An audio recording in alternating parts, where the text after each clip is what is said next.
I have another video of teaching a man in a wheelchair. I go into a fairly good description of it. There's no way he was going to follow the rule of keeping his eye on the ball, because he had no movement from about here down. He was paralyzed. So the key was to get his upper body to maximum turns, which meant his head was going to swing with his, would swing with his belt buckle. That was the only, if he tried to keep his eye on the ball while trying to turn, he had no swing.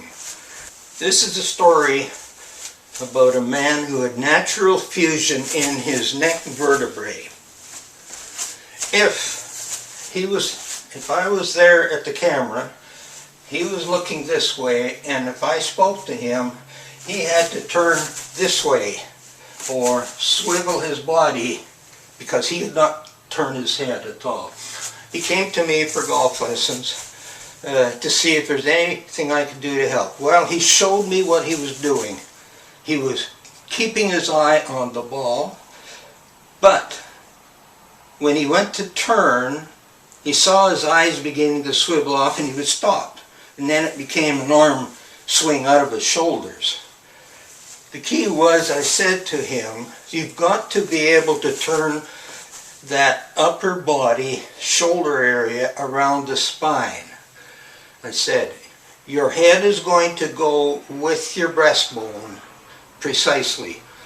What you're going to do is keep your eye focused out of the corner of your eye, and then when you are about to lose sight of the ball, stop, then swing. Well, he started getting very nice hits then, because this neck thing was not inhibiting him. So I went to help his wife with a different problem, had his back to him, and I heard these, all of a sudden I heard these excellent sounding click type hits, and I'd look up and see the ball soaring through the air in line with where he was standing. I said, what are you doing? What I showed you, and you were going to go with just barely losing sight of the ball, you couldn't hit that far. Oh, he says, I found that I could turn all the way, lose complete sight of the ball, then when I did my turn back towards the ball, right here I'd see the ball again and feel comfortable with the hit. No such thing as keeping his eye on the ball. He had to know his turn around the vertebrae between the shoulder blades and maintain good posture while he was doing it. Another problem was a very good man, became a good friend of mine. He lived just around the corner from where I live, and he came for golf lessons. He also was doing arm swings. I said, well, you have to be able to turn the upper body to get power with that turn. Well, he tried to do that. Well, then he just had all kinds of weird things happening. And I kept suggesting, well, we've got to get this turn. All of a sudden he said to me, you didn't notice, but I've got very stooped shoulders. I'm going to try and show this without hurting myself. I hope you can see the forward curve from the middle of the back to the neck area, and then the head is tilted backwards to allow that. Oh, I said, that is a problem, but here's what we're going to try and do. You feel yourself turning around that point in your spine? Oh yes, he said, yeah, I can feel that. Okay, now, when you do that, because of your stooped shoulder anatomy, you are going to see your head swivel on an arc very wide, and at the end, from the ball, where the ball is, your head is going to be way over here. But keep the feeling of that vertebrae between your shoulder blades. That's your key. And then turn in place. Your vertebrae between the shoulder blades stays on the ball. Doesn't matter where your head and eyes go. Keep that vertebrae on the ball. Well, he started applying this thought and feeling comfortable with it. He started getting excellent hits.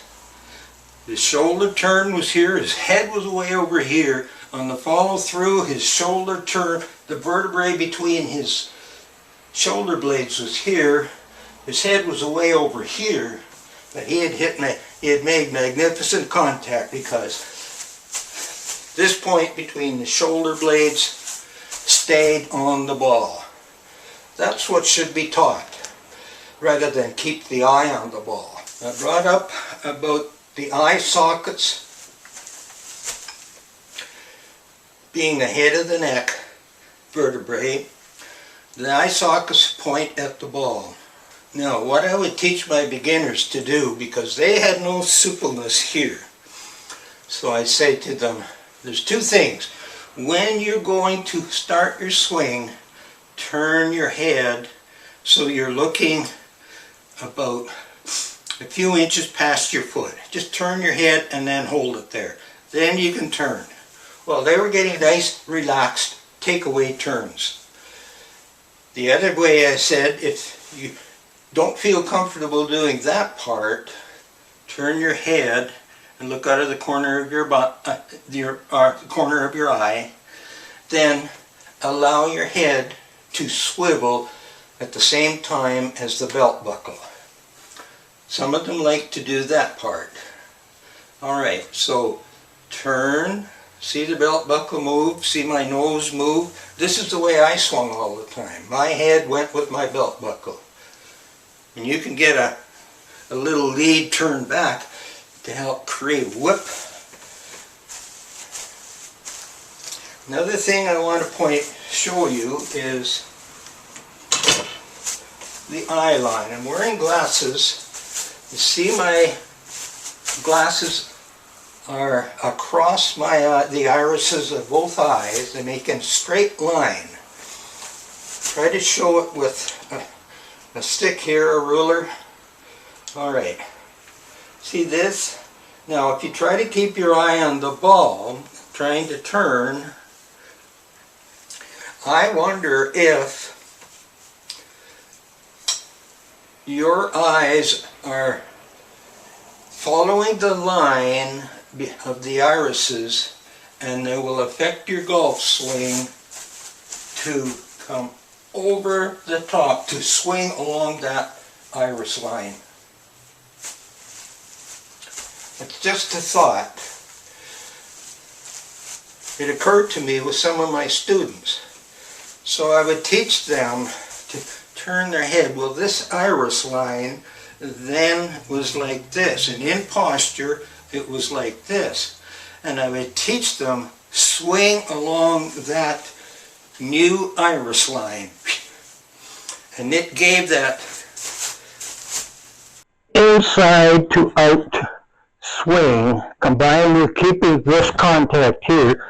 They were hitting nothing but draws when they got the ball in the air. Even their ground balls had a curve on them. They curve bouncing down towards the fence or whatever was stopping it. And the curve, they're always bouncing in a curve. So this iris line can help you get good inside out to out swing if you let your head, or position your head to begin with.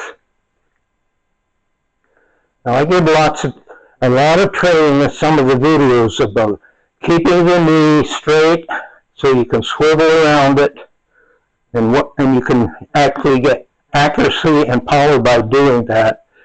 So combining with this eye angle with the head turning a little bit like the belt buckle, you can get some very powerful downward arcs into the ball.